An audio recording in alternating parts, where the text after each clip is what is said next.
the Legends of Fabled Realms beta weekend here on beasts4.com.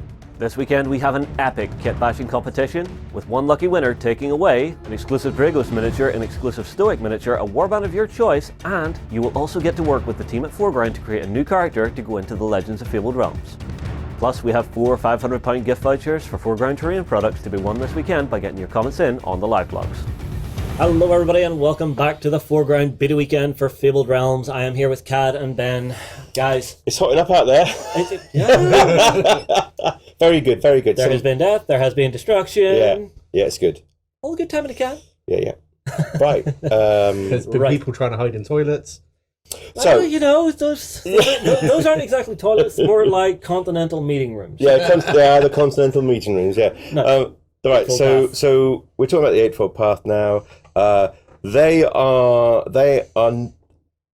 one of the things I was saying to one of the people earlier is when they're talking about, so the Eightfold Path are set up to fight the Druggoi. No, the Eightfold Path are set up to promote. The Eightfold Path is the only religion, so they're also against the followers of the Six. They're also against other people that they feel that they aren't just. It's about their religion. They're not keen on the dwarven religion because it's anti-mother. I see. So is this? It's a gnomish religion. It's actually It was actually the Eightfold Path. The Eightfold Path is a gnomish religion, and that's why you will occasionally find an elf, you will occasionally find a dwarf in the Eightfold Path.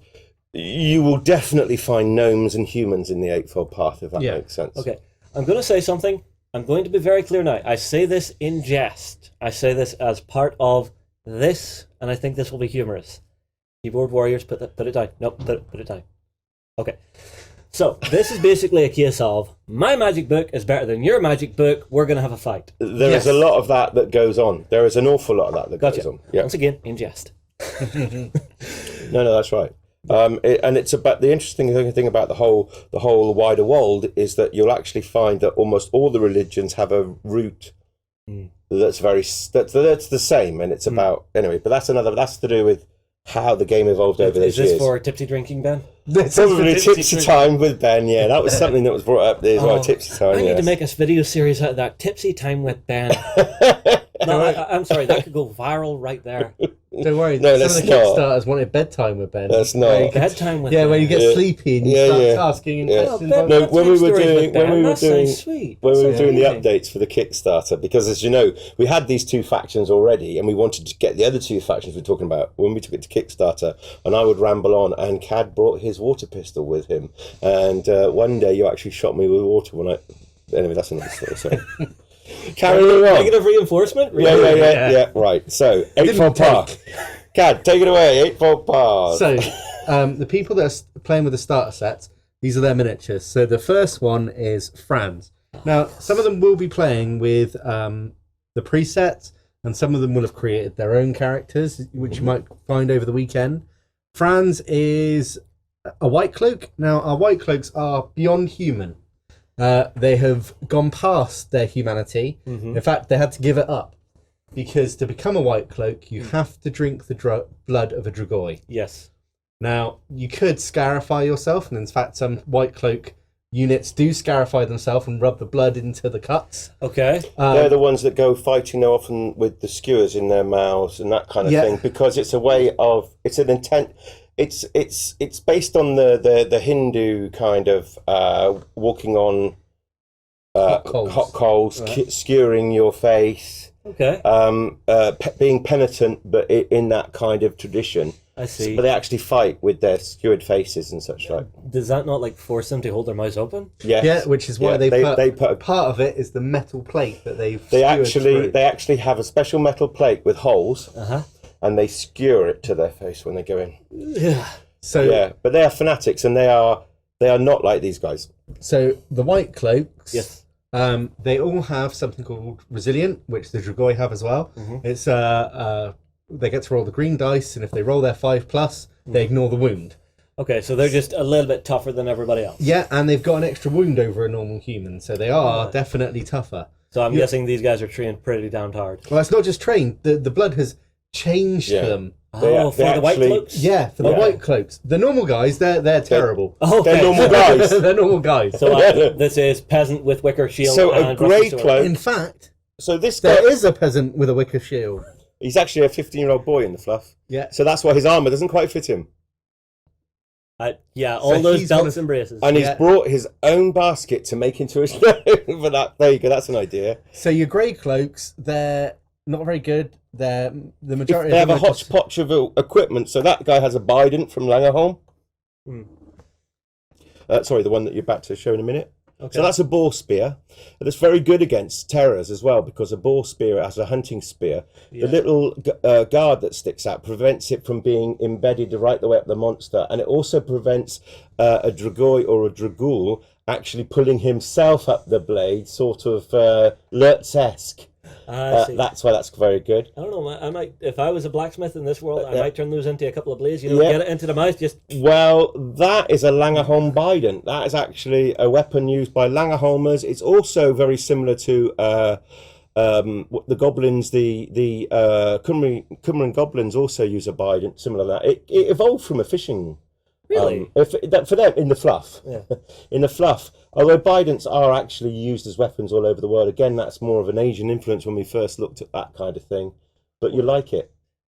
I'm seeing wrinkles in the leather. Yes. Oh, no, that's actually, I'm glad you really said that, because we were talking, talking about... Like the paint? No, what I was going to say was, if you look at this guy, and this is the ones for the people that like painting. They're a much bigger scale, and you can see the wrinkles in his leather. Okay, yeah. You can even see the slight indent where the studs are punched through. Right. Well, this is the one in game scale, and because we actually 3D print these, so this is the actual game scale. Now you will know yourself, maybe it doesn't show up as well on there, but those wrinkles are all there. But to the naked eye, you can actually still see those wrinkles, and a wash would bring them out really nicely. That's crazy. But if you put them next to each other, it also gives you the idea of the. So you see the difference now, and it was just. There was so much feedback from people who did not want to play the game but do like to paint miniatures, and because we 3D print them, then it was just a question of, it's not just a simple of dial up a different size. There's a few more bits that you have to do, Cad, and there's a lot different in the way he scaffolds it. We tried to do 10mm versions. I'm assuming there's some scaffolds that are different. It's just the way you do it, and how you do it. But anyway, there you go. That gives you an idea of the size. They've also got. Sorry, you were about to say about. Well, the only thing I was going to say is also that when it's 3D printed, the reason that you often see a 3D print, which is pre-production of a resin in orange, is because it shows the detail very well for when you're looking at it. So that's why you might. Now then, of course, as a resin, we can get it any color you want as long as it's one color.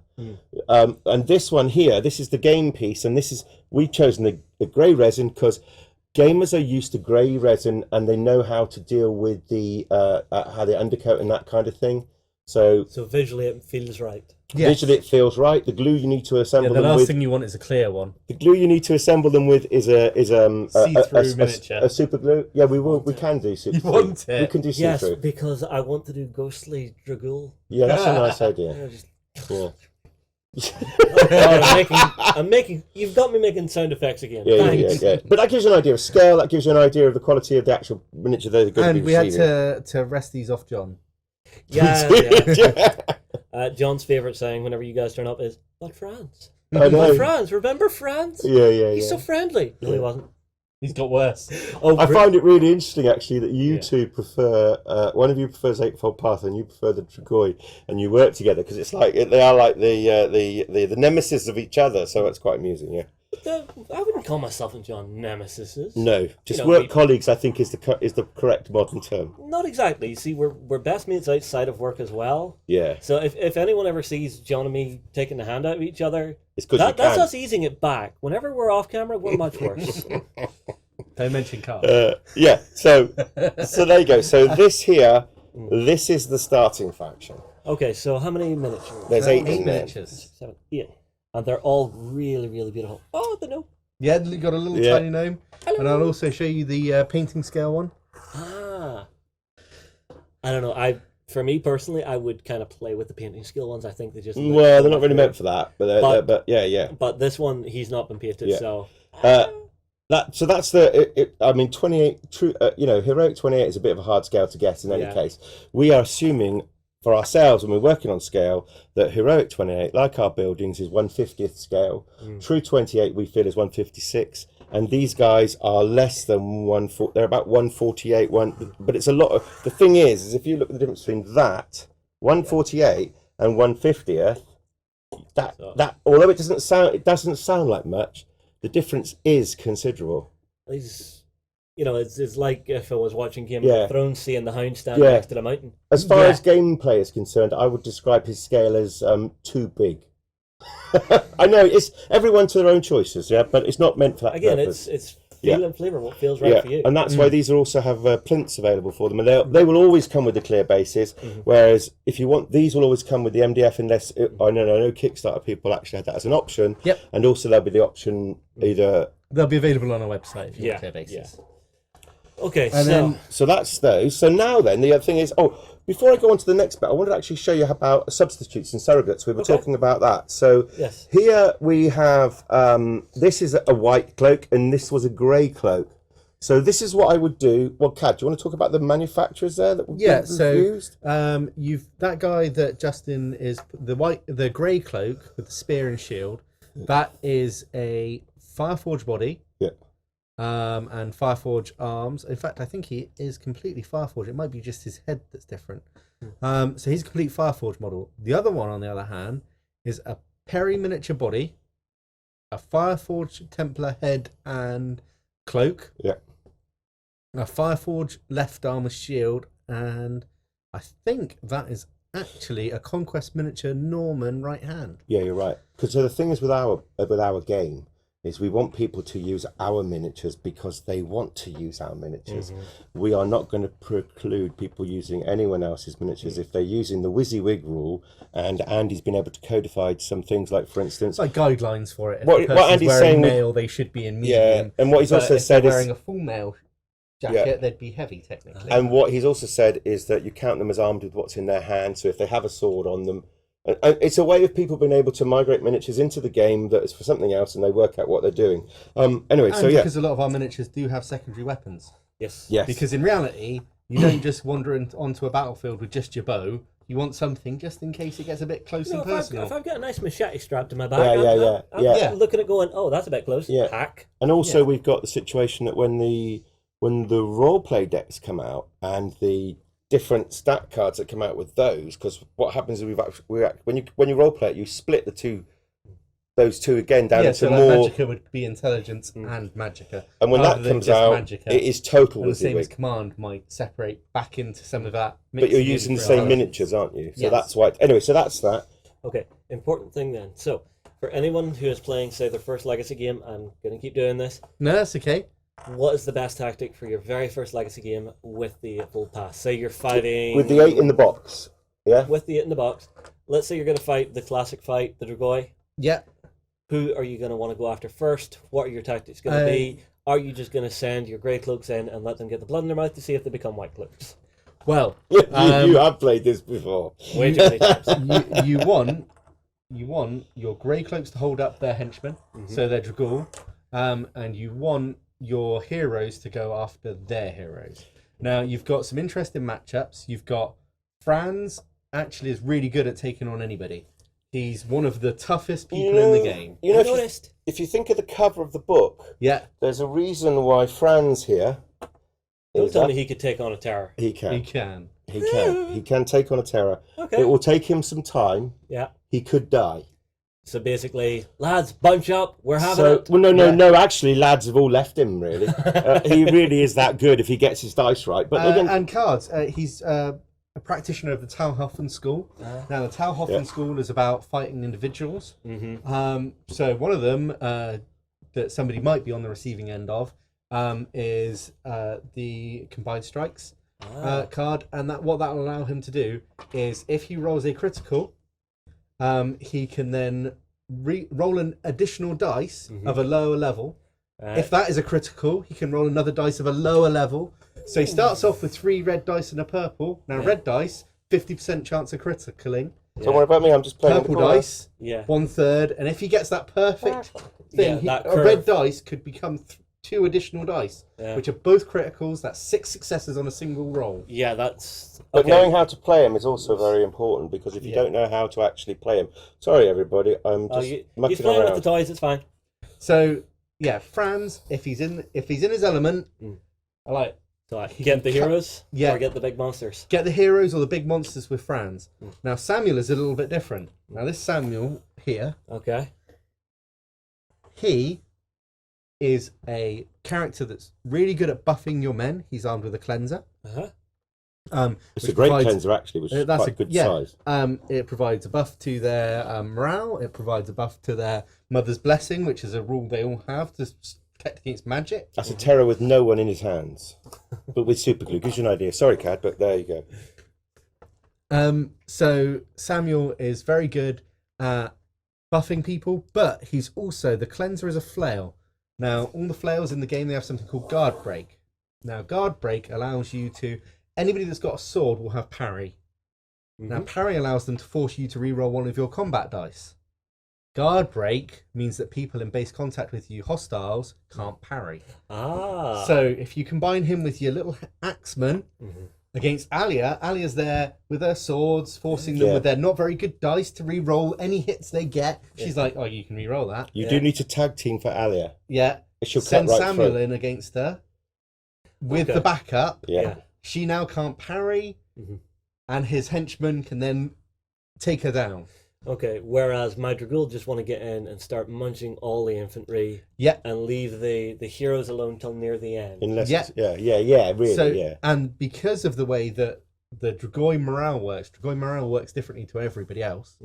If you take out one of their models, there's a good chance that they're just gone. One of the Druggoi themselves, not the Druggoi. Yeah, no, the Druggoi, they couldn't care less about the Druggois. They don't even care about the Glutton. Or the Terror. Or the Terror. The Terror can fall on the battlefield and they will not be bothered. Got it. But if Alia sees Carusi go down, or Carusi sees Alia go down, they're like, this is getting a bit hairy. Yeah, this meat's a little too tough. Yeah. And and you know, they've lived hundreds of years just simply because of the way the curse works on their bodies, so why would they stay around to risk death? Very true. Yeah. Very, very true. So this is your starter set. You've got your two spearmen as well. They're armed with the heavier spears. So we saw the boar spear and the... Yeah. This means that they're slightly more powerful in the attack than a normal spearman. With a shield, they get their dice is upgraded. And then you've got your axe and shieldmen.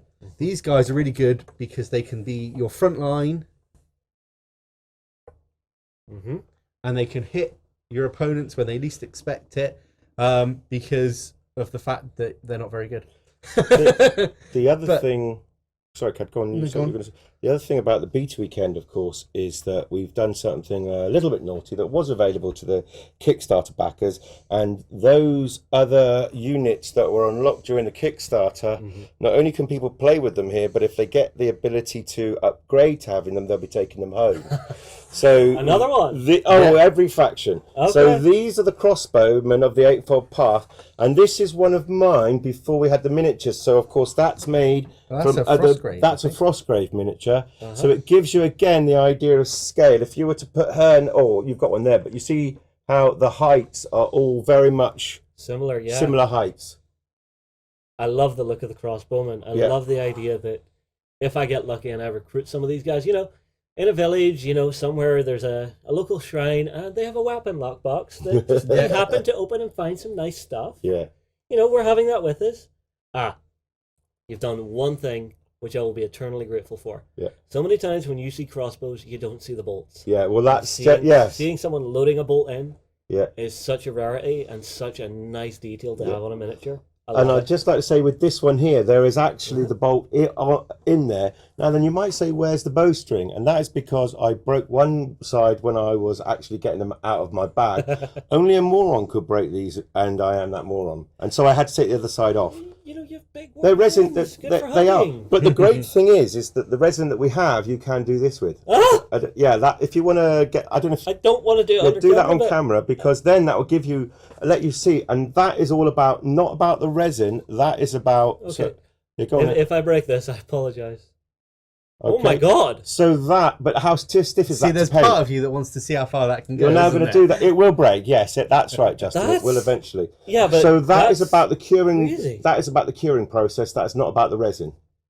And then what's happened is also we have an ability to alter the way the resin behaves, because when it goes into curing, one of the things that normally happens, and I know I've spoken with Warren about this. Of course, I'm sure Warren. And it's much more in depth, more in depth. But all I'm saying is that because of all these things, it's enabled us to actually have 3D prints as our production model. So all of the ones they get are actually 3D prints with that kind of detail. Yeah, so it may as well be a master range. They are all individual masters. The same as the 4Ground buildings. Each one is individually made as a master. They're not mass produced. Yeah. These aren't mass produced. We just produce a mass of them, because it's not so much how long it takes, it's how many machines you've got to make them. Yeah. So with the crossbows, what you get with them, so some people have already used bows, especially any of the Mordenberg State Guard players. They will be using bows to start off with. Yeah. The Eightfold Path, on the other hand, they tend to use crossbows, because if you're wanting to put down something big, you want a crossbow. Yeah, well, better accuracy, less training required to use it. Yeah, but the trouble for the people outside today is the fact that, yes, they've got the crossbows, but now they're facing stalkers going faster for them. Yes. So it's up the ante. It's like an arms race out there at the moment. The downside of a crossbow is if you combine two actions together. So if you watch any of the videos about how the game plays, you can combine two actions. They're slow loading, which means that you give your opponent a blue dice in defense. Got it. So you're running around with your crossbow and you're shooting feeling off. like a badass. Yeah. But you're combining your running around with your shooting and then trying to reload on the move. Yeah. Doesn't happen. They're going to get a bonus. Got it. So it's even just the fact that it's a little bulky and you're moving with it's like when you're in combat. The way we actually deal with a negative is rather than to have a negative stat, what we do is we give the person who you are attacking, we give them another dice, so it evens it out. That's why blue tends to be our go-to dice that you'll give them. Yeah. So for instance, when we're having a combat, and when I'm having a combat with you, we get the dice that we get. If I decide to send two of my people in, they throw all of their dice together, and you just throw as if you're defending. But because I've got another guy in, you get a blue dice, and that would go on to base contact. And so that's how the mechanic works. It makes it faster. It's the final mechanic we're working with. I mean, I know you were right there back in the day when we had stats and things, and then we had the purely custom dice. Yeah, I will say, me personally, I am a fan of the custom dice. It was a beautiful mechanic. It made, how do you actually describe it? So actually working out the probability on those dice for me, once I understood it, was just incredibly intuitive. But when you get used to this new way of doing it, and that's the way that we've been explaining to people, the good thing is that all the diehards for the dice have now converted, apart from yourselves over here, because you haven't had the chance with everything else to get involved, and it makes it so it's not so much like learning a foreign language as a different dialect now with the dice, but because of the colours, because of not knowing, as soon as you see the colour, you know what that guy's got to have to roll. It's keeping it readable while still keeping. But you still have the development. Curve. And you still have the development tree when you're choosing what to do as you go up. So yes, and also now the super. In other words, now the super criticals now. Cad? Yeah, I heard that. Dinner first. But maybe now tonight. But now the thing is with the super criticals, is they're not so much. Yeah, they are a super critical, but now what we have is you convert it to a super critical to a card. Yeah. So for instance, Deadly Cut. What that does is you spend your critical after the opponent's tried to block as much as possible, and instead of it causing the 2 wounds that it would cause, it causes 3 wounds instead. So you've got a different way of doing it now. So we still got that super critical. It's the way we've worked it into the system, because and then your toughness switching into wounds is also feeding into that as well. Yes. I'm sure we'll do a video specifically on that. Yeah. And it's got slightly faster gameplay even than it had, so it's really good games. You want them, if you want to get people into this, and you've got your chosen starting faction, you can literally let them know what miniatures to play with, the substitutes to play with. You've got your pad that comes in the pack where they can write them down so that they're on the table, they know it. Any cards they don't have, they can always download them when it comes out. Because a lot of these miniatures, I mean, like these guys, these are the Path Wardens. Okay. And they are coming out at some point in 2019, but I don't know when it is. But of course, so everybody who had the Kickstarter had that, and everybody who did the pre-order through their retailers and their distributors, which actually doesn't start until end of March, I think. Yeah. And they have to be either a retailer that backed the Kickstarter, or a retailer that's supplied by a distributor that backed the Kickstarter. But they will all know where they can get them from. The other thing I love his beard. Yeah. yeah, the other thing that's really important with regard to that subject, and I probably said it before, is that if you wanted to buy the Kickstarter exclusives that were only available on the Kickstarter, you can only now get them from the retailers that back the Kickstarter. Does that make sense? You won't get them from us. Yeah, sorry, I just noticed. And I just noticed this. You have a male and a female here. Yep. I did not notice. Yeah, So- you won't because they actually, when you dress for war, you don't dress because of your gender. Yeah, it's identical gear, but the actual subtle shape changes in body shape from Yeah, male yeah. and female. Yeah. Nice. Yeah. Very nice work. In fact, 2 of those crossbows are Yeah. actually women. And also you What? won't, yes. Okay. I'm guessing this. Yep. And yeah, I'm guessing this one too. Yeah. We make no allowance for gender or ethnicity as the humans because it's not that kind of a world, if that makes sense. I think the only change gender wise is most guys have huge goddamn beards. Yeah, Yes. the ladies don't. Yeah. Maybe Let's dwarven not talk ones. dwarves. I was going to say, let's not talk dwarves. The Path Wardens, though, Yeah. what they provide for you Mhm. is they've also got the cleansers, so they've got guard break. They also provide the morale boost Gotcha. and the blessings of Mother boost. But they are, background-wise, they're itinerant priests, so they wander between the shrines. Mhm. They're not actually grey cloaks. All right.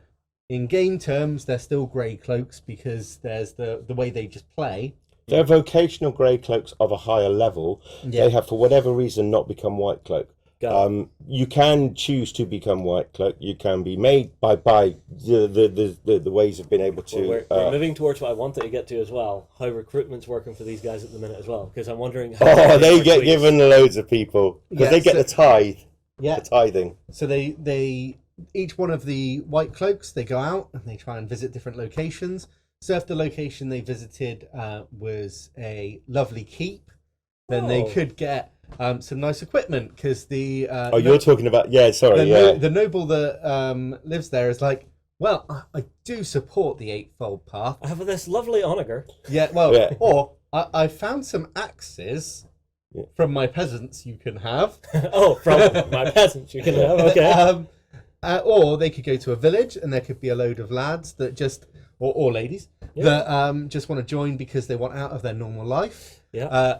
They could go to a town and the local city watch go, right, well, we've got about 8 guys down the bottom that are not particularly pleasant. Some of them might be about to be executed, that kind of thing. You can go ask them if they'd rather have a life of constant The fear and death The Eightfold Path. instead of death. The Eightfold Path are never short of bodies because they can also enact or impose the tithe, which means your community has to supply them with replacements to their numbers. Now, as you know, they aren't going to replace it with the most decent, upright members of society. No, so there's Bobby the drunkard. Whatever, The army will sort you out, son. Off Jimmy you the go. Snitch or whatever else. They've all Yeah, gone yeah, into yeah. the grey cloaks.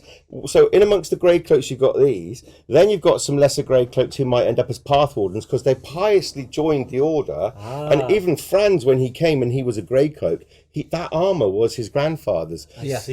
And the actual, I believe it's actually his grandfather on the front cover in the armour, which is fighting it. So he is wearing the armor of a white cloak, and he has since become a white cloak in that armor. So the grey cloaks are all the whole spectrum, and so that's why you can sometimes have grey cloaks that go rogue. So yeah, you do have And white cloaks that go rogue. white on white, Well, grey on grey kind of Yeah, action. If you they're, like. they're not Yeah. exactly rogue. They just have a different opinion on how. On what is just, and they think they Yeah. should be justly given everything they want. Okay, let me see if I remember the exactitudes of this. If I get it wrong, tell me to stop and I'm Yeah, being that's stupid. okay. But Stop! No, sorry. I remember whenever we first started talking about these, the first time you guys brought the game across, you were talking about the white cloaks and the fact that they had been risen up, given the Druggoi blood, and survived Yep. it. And this apparently washed away all their previous and past sins. Yes. That doesn't change you as a person. No. If No. you're, maybe a greedy sod No. and you're, riding through a town, you'll go, oh, well, I've been cleansed, While by mother's, Yeah. blessings.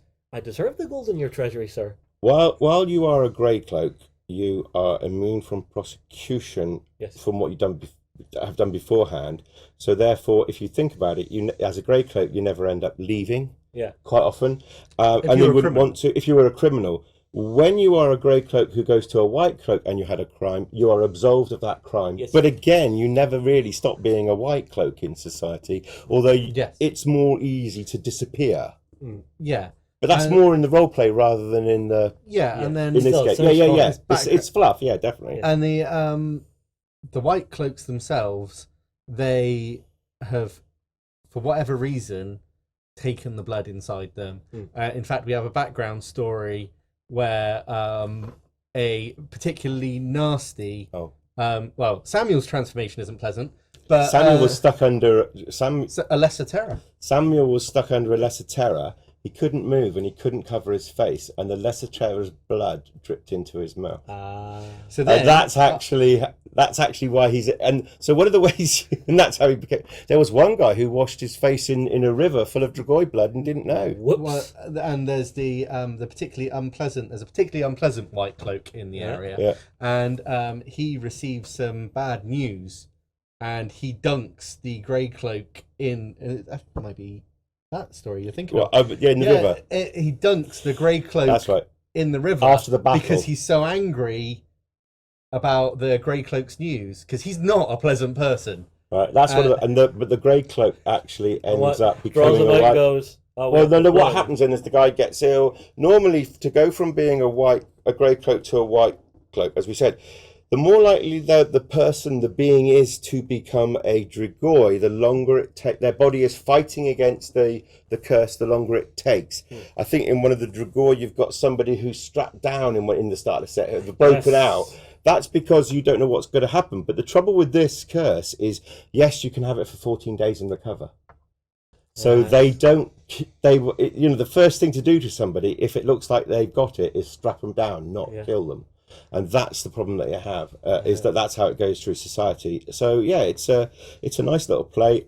I love the way the grey cloaks work. I love the fact that once, and again, the people outside, if they get to it, once they get the path wardens, you could actually field an eightfold path that literally only needs to have one white cloak in it. Yes. And you can almost do everything else to a lesser degree, or even that you could have that with a mage, and that would work. So In it's fact, quite. the mage we haven't talked about. The Eightfold Path, they use light, flesh, and spirit magic. So they're all magics that tend to increase your abilities or repair damage that's been And done the most to you. magical race in Fabled Realms, more magical than elves, are the gnomes. Okay. It's Magica, which is raw energy. Yeah. So trained energy is magic. So you have the Nonsense University of Magic. Yes. And then you have Magica, which is a lot more like the Wicked and the Followers of the Sixth. And so it's a bit like a hedge witch kind of, for want of a better way of describing it. So this guy here, he's very proficient in well, I'll let you. I'm always talking over you, so I'll let you explain about the magic. So he is very proficient. He's a light spirit mage in the starter set, which means that he can cast Beam of Light, which light works, in fact, very similar to Franz's ability. So he does it where it's magic instead. If he rolls a critical, he gets to roll another dice of a lower level. And Beam of Light, you might have seen one with the custom videos. Yes. It can be the custom dice videos, the older videos. Yeah. It can be very devastating. Yeah. Well, I mean, like it's and got me very curious. As a follower of the Eightfold Path, he has his charms, but have you noticed his primary weapon is he's also got a tiny cavalry little warhammer. Well, no, it's a cavalryman's hammer, so it's a one-handed hammer that he actually uses. No, that's a two-handed hammer. Yeah, that is his two-handed hammer. It was, so it's nice. It's a little bit of And fluff. because of the way the game works, it's good to have him with a hammer, because if you charge into a unit that's already engaged, you upgrade your charge bonus. So it goes from a green to a blue. So you can now critical. And Well, there's one for you, just for everybody here, in case they've missed it in another video or somewhere else. What are the 5 ranks of dice? okay, so you start off with yellow. Yellow is the lowest dice. It only hits on a 6. Okay. You then get green. Green hits on a 5 or a 6. It's about average human skill level. You get blue. The Now, average. Blue is a trained person. So Mortimer State Guard people will either have blue combat or blue shooting. Now blue has 4 and 5 as a single success, Right. a 6 is a critical. Now, if you've got no other effects on your dice and no cards played, what a critical does is it just counts as 2 successes. Or as Now- you would know in the previous incantation, that means that a blue counts as a sword, a critical skull. Got it. Yep. That's all we've done with it. So we've made it numerical, so now people can relate to it more quickly at first. Got it. And then Next up. you've got the purple. Uh-huh. Now, the purple is a 3+, effectively. Okay. So 3 and 4, just single success. 5 and 6 is critical. Got it. Red dice, 2+. 2 and 3 success. 4, 5, and 6 are critical. Now, when we roll off against each other, you roll your defense, if you have any, Yeah. because you could just have lots of wounds. So the terror has just a green dice in defense. Yeah. Because it's got the hide. It might turn this blade. Yeah. And But- the way we've worked in the criticals now is that when you have a critical, you can convert that to a supercritical if you have the supercritical card in your hand. Yeah. So we've kept all all of the bits you loved Yes, are still there. It's just how you play them down. Now, I do like that it sounds a bit more killy because of this Yes. one. It's got monstrously more killy. It's much. Don't get swarmed by goblins. It's Really? Yeah. Yeah. Oh my God. Yeah. Uh, That's one of the other things we've got. We've been talking with some guys, and we're actually going to be trying to make a goblin faction of sellswords. Yeah. So, yeah, goblins, lots of not very good dice. You get 5 or 6 of them on you. It doesn't matter. Fight through. Yeah, goblins can climb over each other and other people. So they have in the fight through sellsword rule. faction, you might get the goblins climbing over the dwarves, who are their front rank, to stab the people in the back. See, I don't imagine them climbing through. I just imagine, between the legs, just That's exactly why it's called up fight. into the guts. Fight Yeah. through, for instance, is they'll get anywhere. They'll do anything they can. One to of the take hard- them There's a down. gap. I tell Yeah. you what, if you want to get your orc into the middle of it, then what you do in the sellswords is you have a front rank of dwarves, second rank of goblins, and the rear rank of the orc. Yeah. You've also got the elf, because that's the great thing about the sellswords. You've got this amazing mixture. Yeah. Save that for another Oh, video. sorry. Yeah. So, all of the factions have different flavours, and the way the dice work is after we've rolled off against each other, the number of successes that are left are wounds. Yes. So a critical counts as 2. So if there's any criticals left, that's 2 wounds. And I can get criticals in defense and attack. Yes, it works exactly the same way. As So before, and that's why we've moved everything now to wounds as toughness, because Yes. that way an orc, because of his toughness, you're literally withering away his wounds in a way, cutting chunks off him, cutting chunks off him. which means that For the most part, he's oblivious to them because he's an orc. You know? a human has 2 wounds. Mhm. Now you take quite a lot of wounds, so 2 is basically the closest to occasionally it saves you. Do you know what I'm going to say now? I'm actually going to say, now I agree with what you're saying, but I'm going to say, wouldn't it be better to show all that with the sellswords? Okay, I'll tell you yeah. what. Let's finish up this video, okay? Because we've talked an absolute ton about the Sorry, the mate, but Eightfold you Path. can do it, but I'm going to, yeah. We've bled in a bit to the Sellswords Guild, so I think we'll save that for another sit-down chat with the lads. Get your comments in below. Do you like the look of the Eightfold Path? Are you enjoying the sound of the new mechanics the guys are working in? Are you enjoying the coverage we're doing of the beta weekend? Are you sorry you didn't make it here because of all the goodies that people are laying their hands on? Yeah, it's great. We'll move on. We'll see you again soon. Thank you very much. Thank Bye. you. It's the Legends of Fabled Realms beta weekend here on beasts4.com. This weekend we have an epic kit bashing competition, with one lucky winner taking away an exclusive Dragos miniature, an exclusive Stoic miniature, a warband of your choice, and you will also get to work with the team at 4Ground to create a new character to go into the Legends of Fabled Realms.